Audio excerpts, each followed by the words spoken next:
परेशानियों का डटकर मुकाबला करो। हिंदी कहानी। सीढ़ियाँ वो चढ़ते हैं जिन्हें छत पर जाना होता है, वो तो उड़ान भरते हैं जिन्हें आसमान छूना है। एक इंसान बड़ी परेशानी में था। उसकी लव लाइफ खराब हो चुकी थी, फैमिली वाले साथ नहीं दे रहे थे, वो जो बिजनेस कर रहा था वो डूब चुका था। कुल मिलाकर उसकी जिंदगी में एक परेशानी खत्म नहीं होती, दूसरी खड़ी हो जाती। वो अपनी जिंदगी से इतना परेशान हो गया था कि अपनी जिंदगी खत्म करने चला था। वो एक पहाड़ पर चढ़ गया। जब वो पहाड़ पर पहुंचा तो वहाँ एक बाबाजी पहले से तपस्या कर रहे थे। बाबाजी ने सुनसान पहाड़ पर इंसान देखा तो उससे पूछा, यहाँ तक कैसे पहुंचा? तो उस इंसान ने अपनी सारी कहानी बाबाजी को सुनाई कि मैं बहुत परेशान हूँ, मेरी एक परेशानी खत्म होती नहीं कि दूसरी आ जाती है।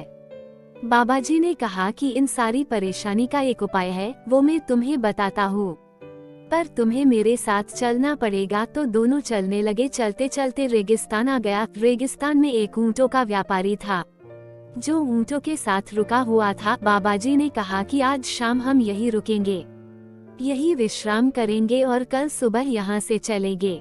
जैसे ही रात हुई तो बाबाजी ने उस इंसान को अपने पास बुलाया और कहा कि देखो, ऐसी बात है कि ये व्यापारी बीमार है, मैं नहीं चाहता कि इसकी नींद खराब हो। तुम आज रात में जब तक सारे ऊँट सो नहीं जाते तब तक जगे रहना, और जैसे ही ऊँट सो जाते हैं तुम भी सो जाना। इतना सा काम तुम्हें आज रात करना होगा। इंसान ने कहा, चलो, बाबाजी कह रहे हैं, इसमें कुछ बात छुपी हुई हो। रात बीत गई। अगली सुबह जब बाबाजी उस इंसान के पास पहुँचे और पूछा, नींद सही से हुई कि नहीं?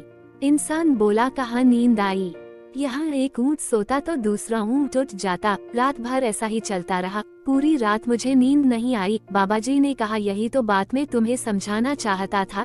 जिंदगी में एक परेशानी खत्म होती है कि दूसरी आ जाती है, दूसरी खत्म होती है, तीसरी आ जाती है, एक के बाद एक आती रहती है। परेशानियों का डटकर मुकाबला करना होगा। अगर वो तुम नहीं कर पाए तो जिंदगी में हमेशा हर पल हर लम्हा परेशान रहोगे। हम सब एक परेशानी से निकलते हैं कि दूसरी परेशानी आ जाती है जो कि होती नहीं है, पर हम उसे परेशानी मान लेते हैं और दिन भर परेशान रहते हैं, उदास रहते हैं। अब ये आप पर निर्भर करेगा कि आप परेशानी का मुकाबला करेंगे या परेशानी से घबराते रहेंगे। डटकर मुकाबला करो, सफलता जरूर मिलेगी।